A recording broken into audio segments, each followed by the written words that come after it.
I might, yeah, yeah. What I wanted to say, I also closed my email so it doesn't beep during the conversation.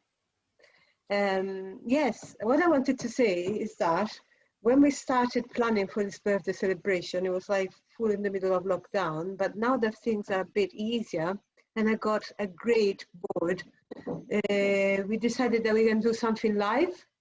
So there's going to be a live Odd Eyes party at the beginning of September, either on the 4th of September or the 11th. So make sure you kind of like pencil those dates. Once you confirm, and that's a good time for me because that's the academic year hasn't quite got going at that point. So yeah, good choice. Great.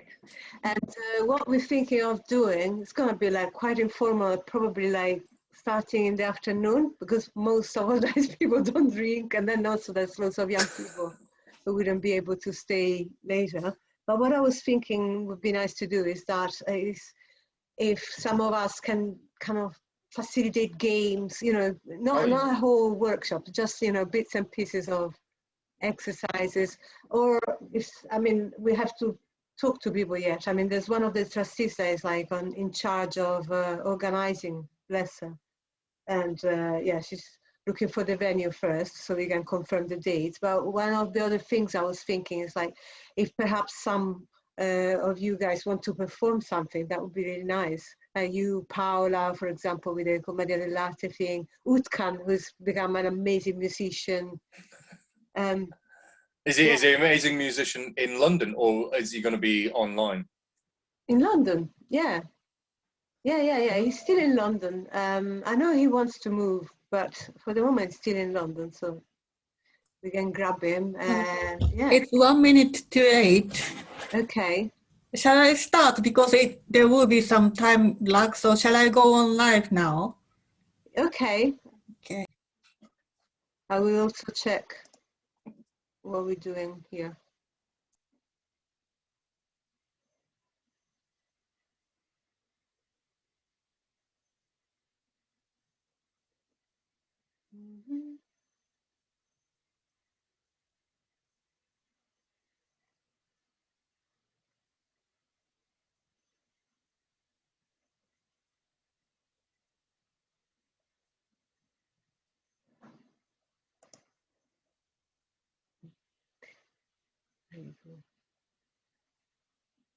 So this is the 3rd live stream as part of the 10th anniversary of Odd Eyes Theatre. And we're doing this live stream to catch up with people that have been part of the journey so far, and that are still part of the journey. This last time we spoke to Imtiaz from ILAT, and that's an organization that we are currently collaborating with. But today, Richard, yay! So Richard, thank you so much for catching up. I mean, it's always like gonna be a catch up over Zoom anyway, so we might as well do it live. And because we're going to talk about things that, yeah, probably interesting for lots of other people, and also because we'll be recording it, and you know, it'd be great to keep it, you know, as a memory of a friendship, of a collaboration, and for all the participants and your past students to watch it as well. And I hope some will join us today as well. And thanks, Mary, for doing all the technical stuff. I wanted to just go back, you know, to the collaboration with Odd Eyes. So you, one of the first people that came on board when it wasn't even called Odd Eyes yet. It was called first ISLAD, then ISCAD, as in International Society of Communication and Drama. It's kind of like was, in the nutshell, the reason why you got on board. Because we started doing these theatre classes for speakers of other languages, and as part of the package, we also had you doing accent reduction. So you're an actor, rapper, voice coach, what else? And a person, an English person with experience of migration yourself, various migrations, because you live in London, but you were born in Stockport, and then you grew up partly in Zambia. So I think, you know, lots of people want to hear from you what it means to kind of teach? Do you call yourself a teacher or a coach to begin with? Oh, good question. I think most people in my line of work call themselves educators nowadays. Educators, yeah. I call I call myself all those things, actually. It depends, you know. Depends. If legally, I think as far as job description goes, I'm called a tutor in some places.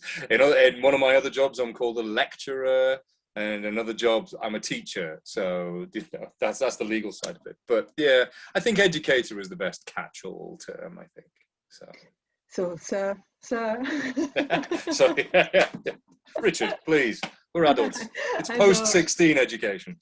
Okay. Yeah. And it was post-16. So, yeah, I was thinking, you know, about this conversation that we were going to have and all the memories and things. But I also thought, you know, a lot about our participants, because I think the change in London, especially in the last 10 years, must have really had an influence of the type of people that come for, you know, this thing that we called voice and accent reduction classes. But it's kind of like we never really pin the right term to say what it was. But, you know, like politically and socially, there has been so many different waves of migrations, refugees, but also internal migration of people perhaps are not necessarily English second language speakers, but come with a different accent.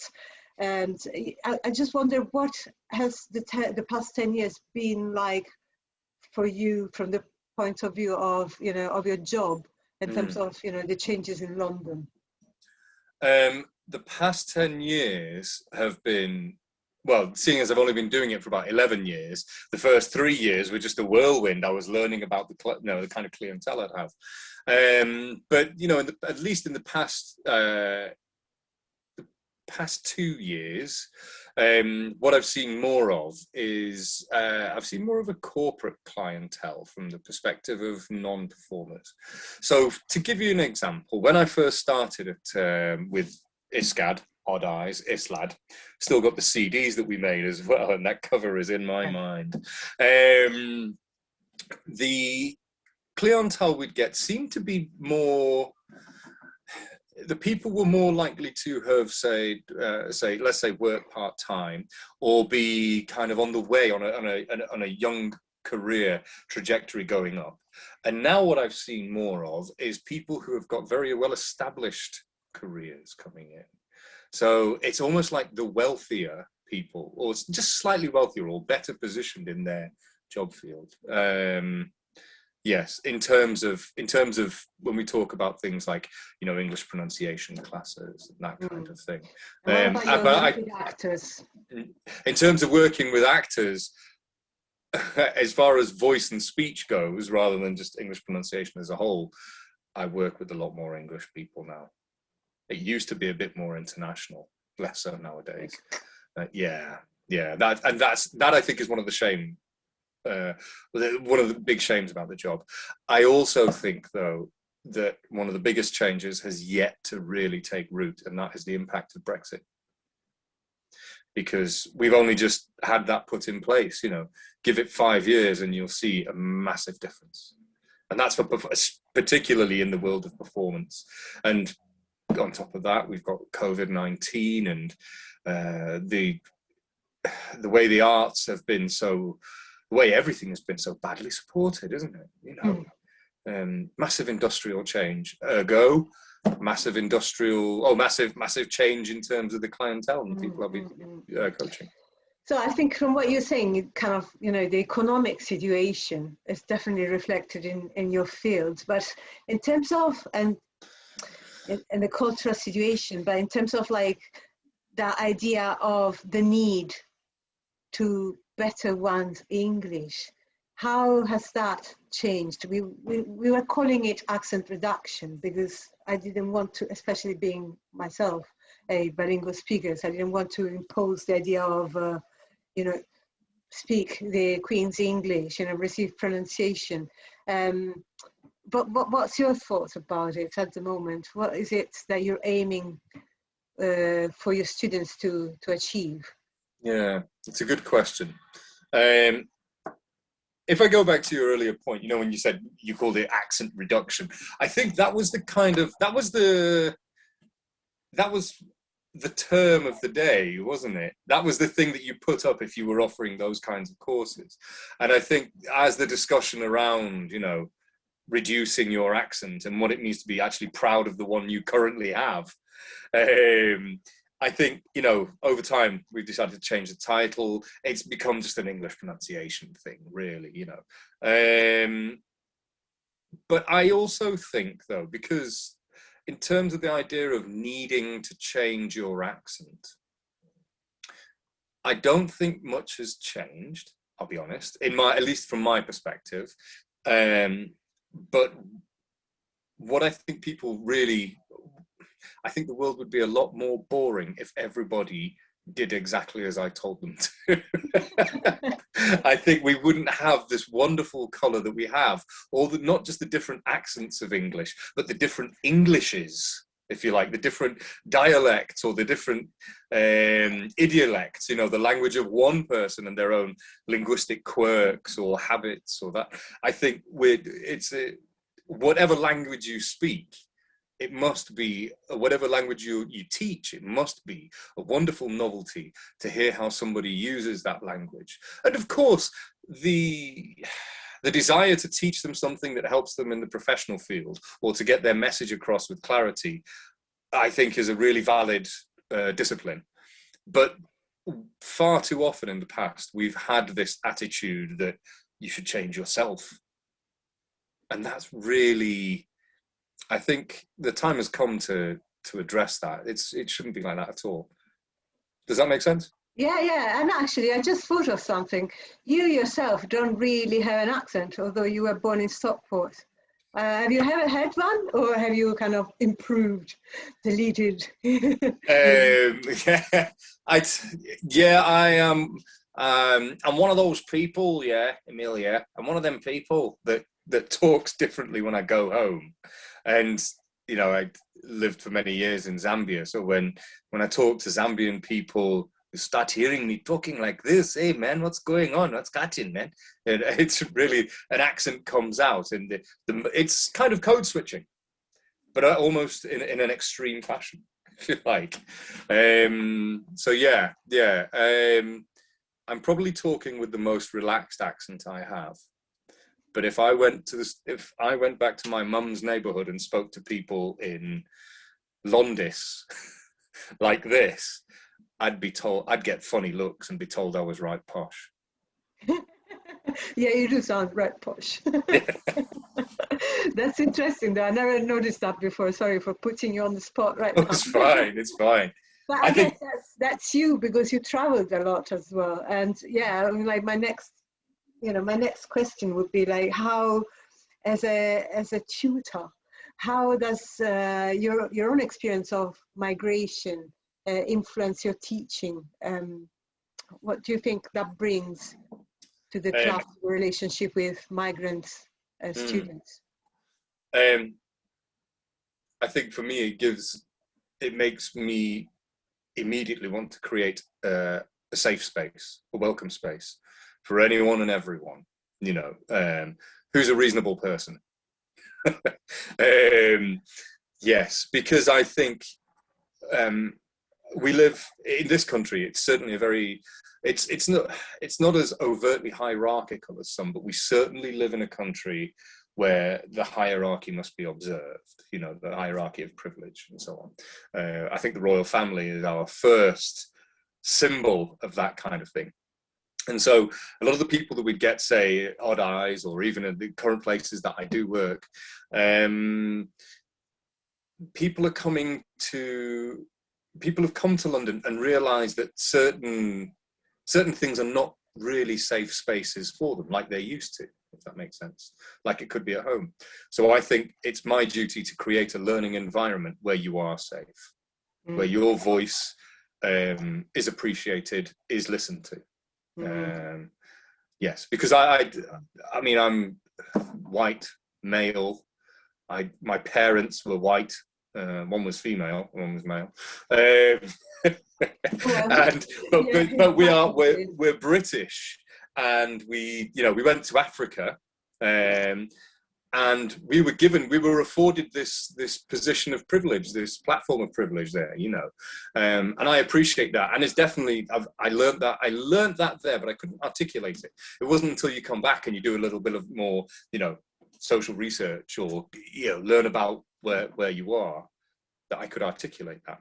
And I think it's important for people who are coming to you with something that's quite sensitive and something that they've probably got an emotional investment in, that they can bring that to the space, and we'll help them, work towards those goals they want to achieve.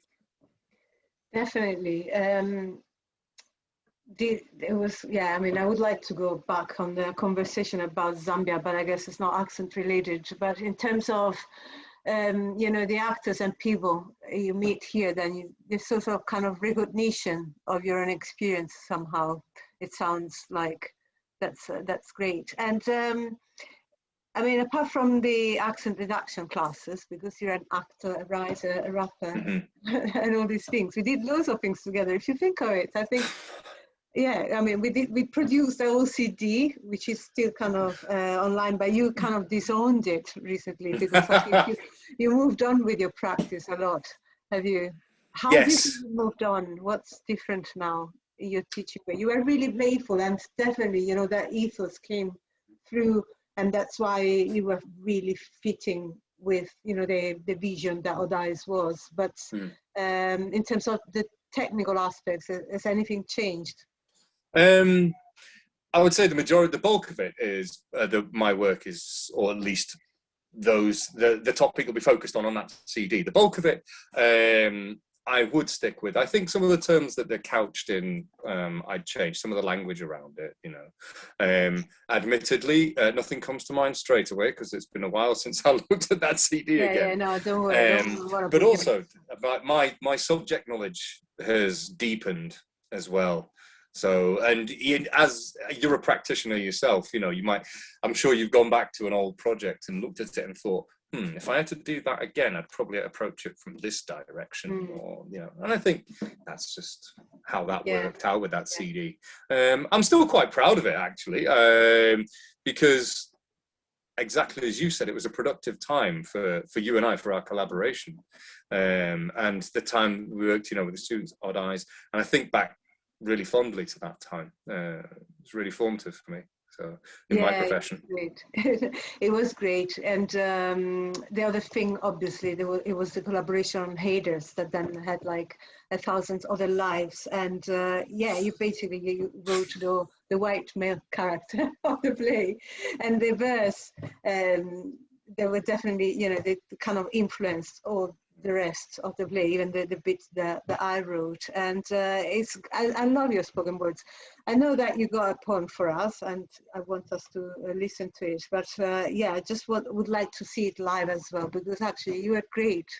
You are great as an actor, so I hope that this kind of conversation rekindles some of that creative flame that we had together for both of us. Someone's writing stuff. But so we're going to be writing again, are we? That'd be great.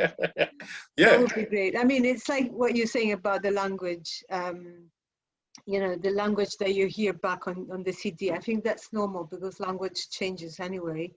And the problem I'm having at the moment is that I'm writing a play with young people, for young people, but my experience of language is becoming further and further away. It's growing further and further away from that age group, because so it's going to be really hard to articulate it in the right way. It's a good challenge, and it's I think that's one of the beautiful things about teaching or tutoring or facilitating, that you're always in contact with people from different age groups, as well as different backgrounds in general. Do you enjoy that? What is the highlight for you in your job? Well, exactly what you've just said, those last couple of sentences, the range of people, not just across the ages, the genders or non-genders, or anything. It's, for me, I've always wanted to be in a job where I get to talk a lot and I get to listen a lot. So I'm kind of in a dreamland with my work, if that makes sense. Yeah. I did once work in a call center, and it was the most soul-destroying time because it was so directed. But I think, as you know, for teaching and learning, and you probably know this, the most valuable things that you can learn often come from discussion. And these are just improvised things. We just suddenly had an idea. And I've always wanted to work in a job that does that. Yeah. So. Yeah, but you know, it's quite a different approach for a pronunciation teacher. You know, you bring a really creative and participant-led approach that is not necessarily the standard approach. And I think that's also because you're an artist yourself as well as a migrant and all those things. So I think actually it would be great to hear your opinion about English second language actors. If you got, you know, any advice. I know that for years you've been, I don't know if you still do, but you were teaching English second language actors in drama schools. Yeah, I think that unfortunately is probably going to end, not your job, but you know, the drama schools in general. Do you know what? I actually have a lot of hope for the future that it won't end. I'm quite confident of that. I think the quality of the minimum standard of education, if you like, across, no, I need to pick the right sentence here. The people, for example, in the institution which I teach at the moment, we have a whole number of people who are second language students coming to performing English. First of all, whatever anybody says, you have to have serious bravery to go, I'm going to go and study in another language. Not only am I going to go and study in another language, I'm going to study performance in another language, because you know that theatre especially is one of the biggest platforms for people to, or for a country or a culture to parade its language and what you can do with its language. So if it's your second language, you know, not your first, like, you know, I know actors who've got a Spanish mom and an English dad, and they've got both languages as the first language effectively. These are people who are, you know, for example, one student grew up German, didn't start learning English until she was at least 13. And now she's doing a BA in musical theatre. And that is serious bravery. But people will always seek that adventure. And I have hope that we'll have a national legislation that will enable people to do that again in the future, especially our nearby European neighbours. You know, I think that's important. So, I don't know if that answers your question. Am I answering your question? Partly. I think, you know, I think I had it in mind because I'm involved, obviously, and you know, aware of this movement called Migrants in Theatre, which has been born recently out of Brexit and all these things. So it's not just obviously European people. There's lots of migrants from other parts of the world, but a lot of the people that come to the meetings are performers, and yeah, they obviously struggle because there are no parts, struggles because the agents are not really looking beyond an English speaker that can play a foreigner. But I also wonder if there's something, you know, technical or in presenting themselves, you know, what tip would you give to a good actor that speaks English as a second language and, you know, wants to present themselves in the best way? With the knowledge, obviously, that we will always have our own accents fundamentally. I don't know. I don't know if I've only got any massive pearls of wisdom, but what I would coach them to do is, one, don't be afraid of what you naturally do. Yeah. Don't feel that you need to change your style of performance to fit in with a perceived expectation in British or English theatre or whatever.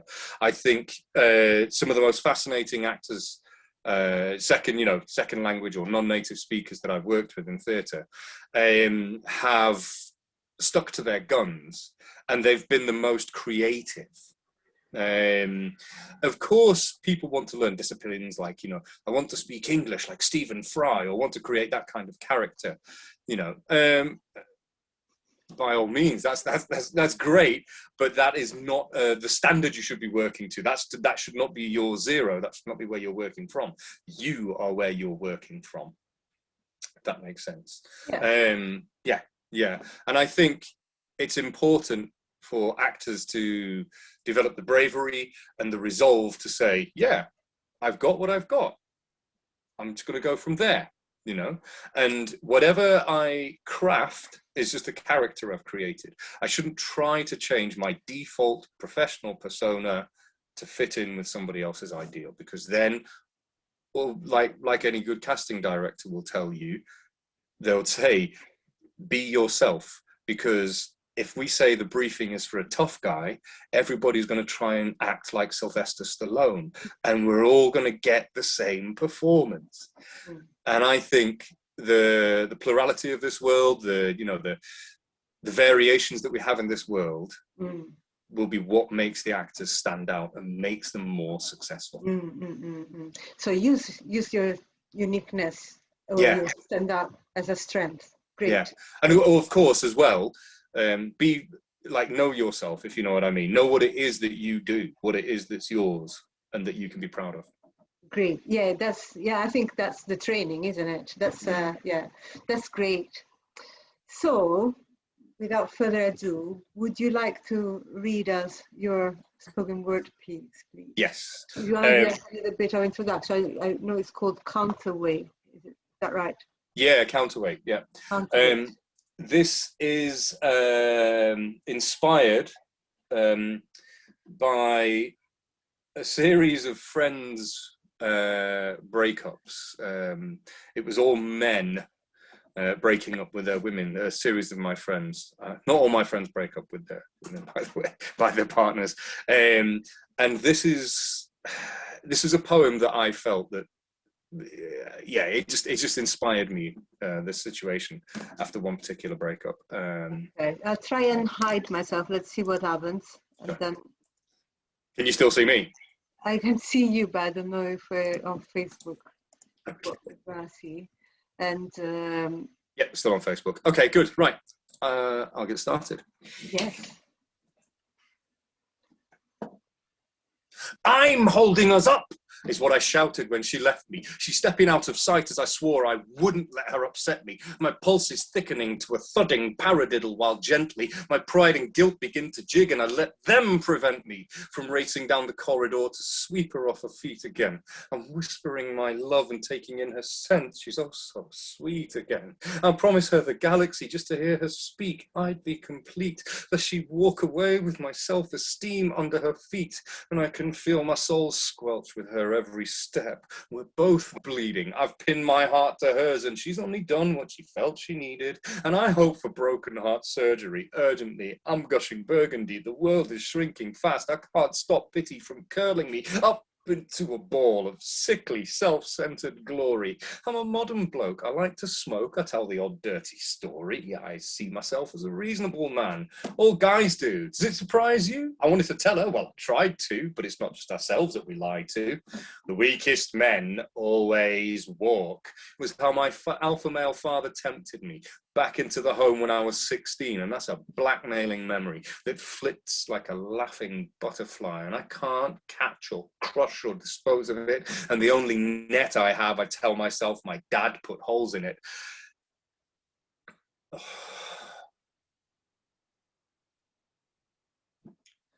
If I carry on like this, I'll be alone for quite a while. And it's the reason I feel so beleaguered and so in denial about being in denial. Maybe let her go. Face your work and the room full of elephants, and be by yourself for a time and feel the benefits. Her. You're holding us up, is what I thought as I made to leave. I'm running out of patience and understanding. No more tissues up my sleeve. I need to leave, to breathe and grieve. He won't acknowledge or believe that I live with him and his ego and everything else that men perceive as a duty or as sacred, as are expendable commodities. I've been judged for my taste in jokes because I never laughed properly. He loved me like a mother. My body's not his property. He tells his mates about my ambitions like it's one of women's little oddities. And I was once comfortable enough for sodomy, but he got anal about getting sleepy, and now my bodily liberation is just bubble wrapped and labeled creepy. And with my friends, or with his friends, he spreads the legs of our private life playing up to that blokey inquisitive, and they smirk and own our house, not as our guests, just as his visitors. And when they leave, the husks of guests have left are formed of everything he's told them. And it haunts me how my body is just an object to disown when banter only forms a bond that breaks when his mates want to leave. It's like the day I fell in love with him was the day my strength was breached. I used to lay my cheek on his chest, the honeymoon days when, if only, a disempowering start to a statement. It takes years to build a future that he's shattered in all these myths. We came together in a kiss. It's taken years to get this distant. And the future that we built wasn't ours, it was simply his and mine. He wasn't looking, but I've been lonely right beside him for quite some time. I believe my mother now, speaking from the experience with my father. After a year or two, the only thing you'll notice about you is your departure. And I thought she was just bitter after all the shit she'd come through, but it's come true. You don't show love, and I'm too tired to force it from you. I'm sorry. Thank you. It's just great. The rhythm, the way it goes from one to the other as well. It's brilliant. I really love it. Thank you. What's that one? It got anal about getting slippery. Oh God, yes, yes, yeah.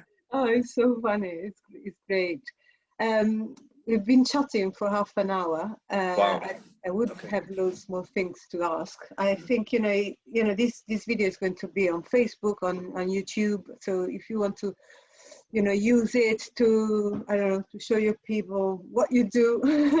Thank you. And I would definitely tell people come and see what this guy does. It's amazing. And yeah, and hopefully see you again in September. But I still kind of won't say more. I won't say anything else about it. I might need to know more. You might need to know more, at least a date.